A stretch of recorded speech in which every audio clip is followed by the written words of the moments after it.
This is it, folks, the final mock draft Monday of the offseason as we get ready to start draft week for real. We're going to get into it the first round today, Locked On NFL Draft. Let's go.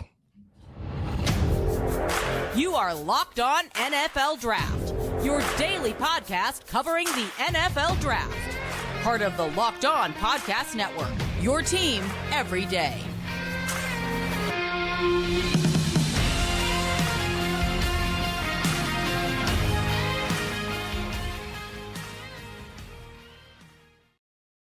Welcome to another episode of the Locked On NFL Draft Show. I am your host, former NFL and AFL defensive back, Eric Crocker. And of course, as always, I'm joined by my co-host, Ryan Tracy from Rogue Analytics. And it's time.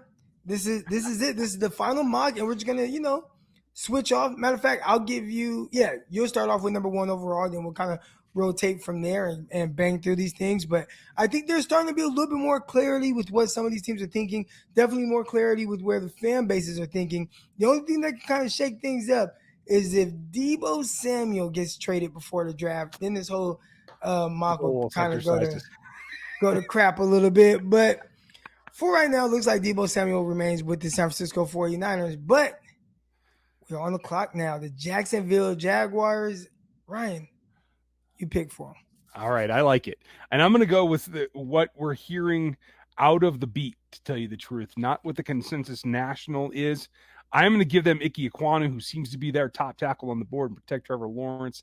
Ikem Ekwonu off the board first to the Jacksonville Jaguars.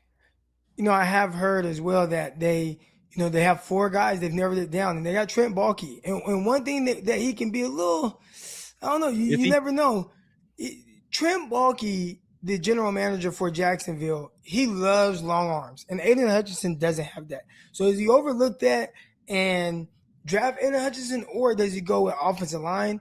I'm thinking there's a chance he goes O-line, and if it is Ekwonu, wouldn't be shocked at all. At number two overall, you have the Detroit Lions, and they have a lot of holes, specifically on that defense. And obviously they can upgrade at the receiver position. But I think right now, especially with this type of edge class, you're going edge or safety. And I think it's just a little bit too high to take a safety right now. So definitely going edge. Now, what edge is that? And a lot more what I'm hearing, especially kind of looking at some of the draft gurus and things like that and what they think about Trayvon Walker, kind of leads me to believe that Trayvon Walker will be the new edge rusher out of Georgia for the Detroit Lions. Wow, I like that. He has been in the top half of the draft ever since basically the season ended, but to see him get all the way up there to number two now, first edge off the board, that's impressive, and kudos to him.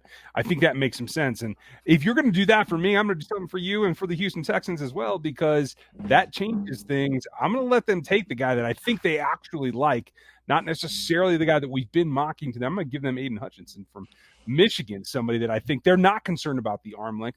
I think they are concerned about getting an alpha on the edge that they can look to and not necessarily reinvest in the secondary that they've done some work in the last few years. All right, Aiden Hutchinson out of Michigan, new edge rusher for your Houston Texans. And at number four overall, you got the New York Jets. And this is a team, and I've been in a lot of different spaces and hearing a lot of different things about what they are thinking as a team. Clearly, wide receivers are a position that they can upgrade on, and we'll see if they do that with Deebo Samuel. But they got a lot of holes on this defense, and they got to get better. I think it starts with the edge rusher, and I think they'd be excited to see that Kayvon Thibodeau out of Oregon falls to them. So Kayvon Thibodeau will be going number four overall to the New York Jets. I like that. And the Jets are not the only team in town that needs some help along the front, so we're going to stay there as well. And for the Giants, I think you want to help as much as you can what the investment is that you've made in Daniel Jones already. So with Evan Neal still on the board, that is a plug-and-play tackle for them. Evan Neal from Alabama goes to the New York Giants to play their offensive tackle position. All right, and at number six overall, you got the Carolina Panthers picking, and this is an intriguing one because a lot of people, including us, have been mocking quarterback to them. But I'm not going to go that route. Even though I think that's what they probably should do, I'm going to go with another offensive lineman here, and we will go Charles Cross, offensive tackle out of Mississippi State. Oh, I like it. Changing it up. Well, and they need a lot of help there. I mean, watching Sam Darnold, and again, he might just be bad. We've seen him be bad for Carolina. We've seen him be bad for New York. But it doesn't help that there is no protection. So for whatever quarterback you get, and I think there might be a guy early second round that you can plug into this situation here, I think you want to have somebody that's going to at least start to help protect a quarterback. It makes sense. And for the Giants coming right back behind them, they're really happy to see this because it allows them to stay on track for what they want to do in bolstering the lines. And this gives them the chance to select Jermaine Johnson, man that edge with Trayvon off the board that we've seen him mocked a lot of places lately. Jermaine Johnson, I think, is the last of the top 4 that they can be in on at number 7. They'll give him from Florida State, the edge Jermaine Johnson to the Giants. Nice. And that leaves one of these stud receivers. And I think this is the part where you might start seeing a run on receivers in this draft, but definitely right here, I'm going to go with Jameson Wilson. Jameson Wilson. I'm going to go with Garrett Wilson. All right, Garrett Wilson, receiver out of Ohio State. And this is a pick right here. I mean, you see what's going on with Ridley. Outside of Ridley, who do they have at receiver that can really help, and get himself open and be dynamic in that way? I'm not sure, so I'm going with Garrett Wilson, receiver. Now, you got a quarterback, Marcus Mariota, has a new target there. I like that option. For the Seahawks, they're back on the board here at 9, and they don't like their options. They've seen the OTs go. They've seen the edges go. I don't think they're ready to pull the trigger on the quarterback here at number 9. I think they trade out of this spot in reality. But today, for our scenario, they're going to take what they think is a corner that can help them, a guy that has the length that they've liked in the past and has been pretty efficient in college. They're going to put Sauce Gardner into the secondary in Seattle, and I like that fit for them. Yep, and he has that arm length that they covered as well. Now, at pick 10 overall, you have the New York Jets. And again, they want to continue to kind of bolster up that defense. But this is the area here where a lot of people are starting to mock a receiver to the New York Jets. I don't know if I go that route. Again, got to continue to get better on defense. Do you go Derek Stingley here? I think they have their cornerback, Bryce Hall. I know they like him. They got DJ Reed. They just signed him to a $33 million contract. Not sure they need to go corner. So they're going to go safety, Kyle Hamilton out of Notre Dame. That is an interesting pick as well. Bolsters them for the inside, and that, I think, gets them to a spot where they can feel pretty happy about it. And I would feel pretty happy if I was in their position as well because, I am feeling better these days because I started taking Athletic Greens.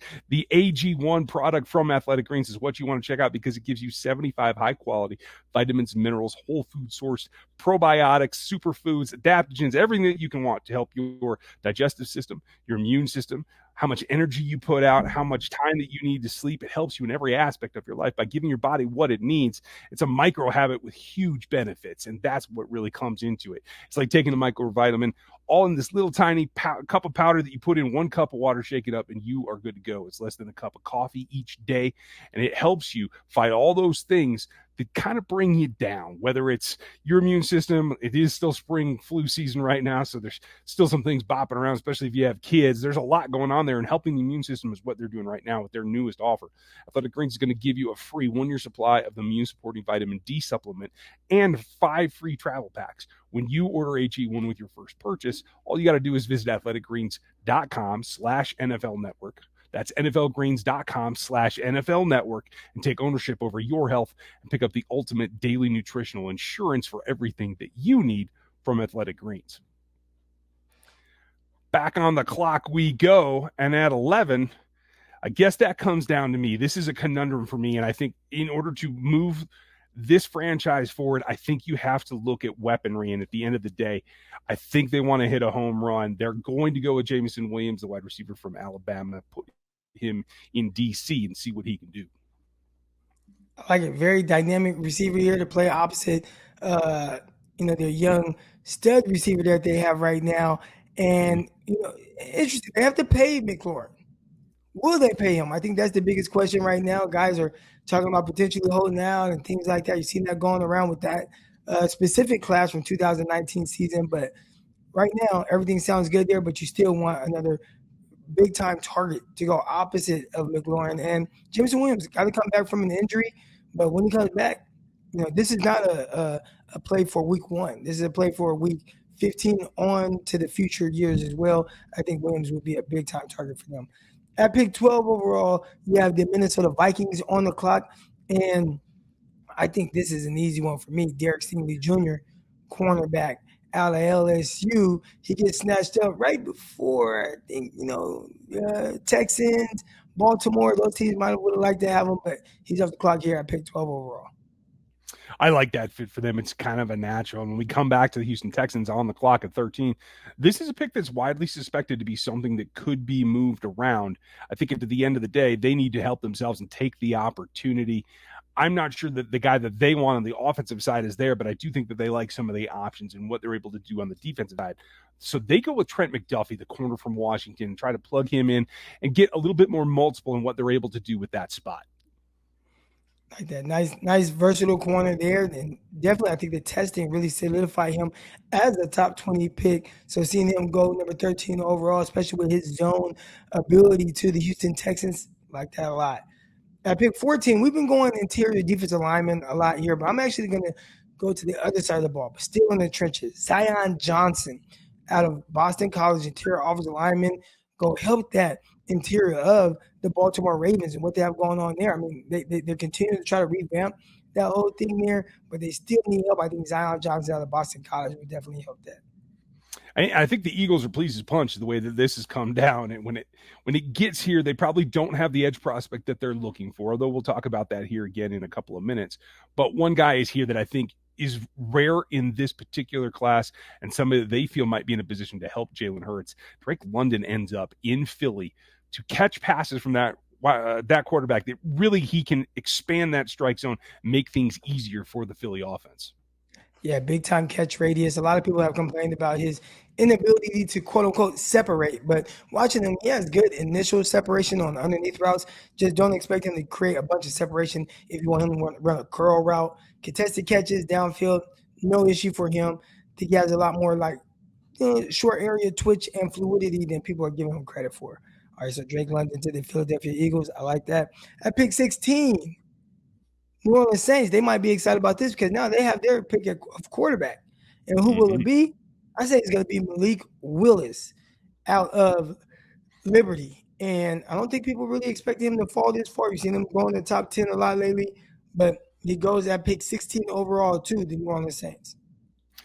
For the Chargers, I think they can go a couple of different ways here. They can certainly look to help Herbert on the other side, give him another weapon, try to get a little bit more dynamic. I think also they need to bolster the run defense and not get themselves in the point where they can get run on consistently. There's one guy here that eats up the middle, can provide more pass rush than he did in college. I think Jordan Davis is a nice fit on the interior for the Chargers. Help Bosa out and see what they can get down there in Los Angeles. All right, Jordan Davis out of Auburn. At pick 18, Philadelphia Eagles back on the clock and definitely have an opportunity to kind of, I like what you did with the receiver position there, going after Drake London. Now it's like, all right, where can they improve? And I think right away, man, you talked about edge, and I think that's where they go here. George Karlaftis out of Purdue got to kind of fill in there. You had some injuries on the D-line. Still have some guys like Sweat there. I like that. But George Karlaftis, he is now a Philadelphia Eagle, pick 18 overall. Now, you had them take Malik Willis just a couple picks ago, kind of start a new era there. I know that doesn't necessarily mean it's a plug-and-play first-rounder, but what do you do to help him out? Give him a target that you know is going to be able to get open, can do the things that you need him to do in a variety of ways, and can actually ad-lib with him. I think this is a really nice fit in giving them Chris Olave from Ohio State, the wide receiver that is probably the smoothest route runner in this draft and has a little bit of shake at the top of his stem. I think that will help, and that future looks pretty bright with that duo, Chris Olave to the Saints.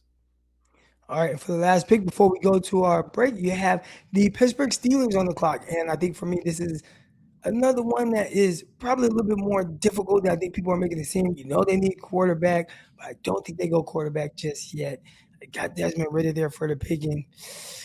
That's tough. But they really need to get better on that offensive line. I know Mr. Trubisky is not the long-term answer at quarterback, but at pick 18, I have them taking offensive tackle out of Northern Iowa, Trevor Penning. I think he fits, like when you think of Pittsburgh Steelers, I think he fits that mindset. I know a lot of people look at him as kind of the bully down there and push guys around. He still needs to, be a little bit more consistent as a pass protector, but overall, I like his ability, especially in the run game. And I think a guy like Najee Harris, who had a solid rookie year, could have a better one if the offensive line protected a little bit more. One thing you won't call Trevor Penning is a puff. But if you want to have puffs, you need to go check out Built Bar because their puffs are incredible. They're Croc's new favorite, and they're this marshmallowy type protein product that is everything right now. And it's on all kinds of new flavors. They're always coming up new ones, whether it's cinnamon churro or coconut marshmallow or all of these cream pie type flavors that are in their puffs. At the end of the day, it's the same as all their other bars, though. It's 130 to 150 calories. It's 4 net carbs. It's 4 grams of sugar, and it's 17 grams of protein in a package that lets you use it as a supplement, as a meal replacement, or just a snack on the go. Not that anybody on this show needs snack type things or anything, but they have all kinds of flavors that you can get into. My favorite is still the coconut brownie chunk. That's a good one. White chocolate cookies and cream is out now. Mint brownie, like it's a Girl Scout package over here. And if you don't have something that you like, you can suggest it to them. They might just make it for you because they make all kinds of flavors. They're all covered in real chocolate, and that makes them go a long way. Right now, you can get a good chunk off of your next order at Built.com with the promo code LOCKED15 for 15% off. That's promo code LOCKED15 for 15% off of your next order at Built.com. Hey, real quick, Ryan, you weren't lying about those snacks and those Built Bar puffs. We are headed to Dallas for the NFL draft to cover this whole thing for a few days. And they reached out to us and said, hey, what snacks do y'all want in your hotel rooms? And this is true story. I responded. I said, I need Built Bar puffs. And I said, Built Bar puffs specifically, those are truly my favorite. Man, you definitely are going to get your fill of the puffs from Built Bar. I'm going to have to try them too. I'm not a huge marshmallow fan, so I like the other ones, but we're going to get through that. As are the New England Patriots. They're back on the clock at 21 now. And this is a tough one for me because we've mocked them linebackers consistently as their top need, but I'm not so sure that that's the way that I'd like to go with a guy that can be multiple for them on the offensive line sitting here available at 21. I'm going to go Kenyon Green. I think guard is his best spot from Texas A&M to the New England Patriots. That's one of my favorite offensive linemen in this class. Again, I always talk about how starting off and watching film and trying to get through these offensive linemen, I watched 3 games of him early on, and each game he was playing a different position. So much so that I actually skipped over a game thinking he wasn't playing. Then I went back, and it was like, oh, he's at guard. Then, oh, he's at right tackle. So he definitely moved around, a lot of position versatility there with Kenyon Green out of Texas A&M. Now on the clock, you have the Green Bay Packers, and I think a lot of people expect a receiver to kind of go in for them soon. But I'm not going to go receiver here. Still want to continue to kind of get better on that defensive line. And, losing a guy like Kadarius Smith, I think that's a big loss to this team, and you want to kind of fulfill that spot. No George Karlaftis here, and I think they would ideally like to have him there.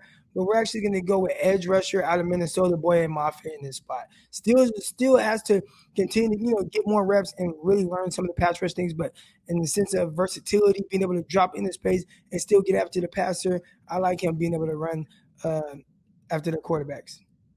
I like that too, and it makes the decision here at 23 for the Cardinals a little bit easier because I think they might have been tempted by Mafe, to tell you the truth, but they have some things that they can get done, whether it's the wide receiver spot or the corner spot that I think they actually like a little bit more, and I think they want to take a chance on getting a little bit more physical. Somebody can play in both styles, both man and zone coverage, and I think Andrew Booth might be somebody they have their eye on. I'm going to give him to them here. The Clemson corner Andrew Booth to the Cardinals at 23. All right, and at 24, you got the star picking the Dallas Cowboys. They got a little interesting situation there at cornerback with Kelvin Joseph. It seems like things are kind of on the up with that as far as how it's been checking out. He hasn't been released, so we're not going to go cornerback here. They still can get better at different positions. They brought back LVE, so I don't think they'll go linebacker. Safety, definitely a need for them. So I'm going to give the Dallas Cowboys my favorite safety in this class, Lewis Seen out of Georgia. I like that pick, and I had a feeling you might be going there. It's funny how that works.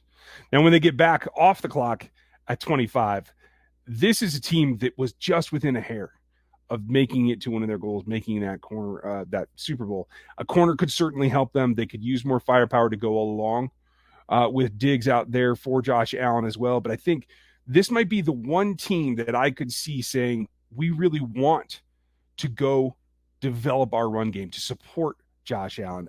I still can't buy into it for me, so I'm not going to go there.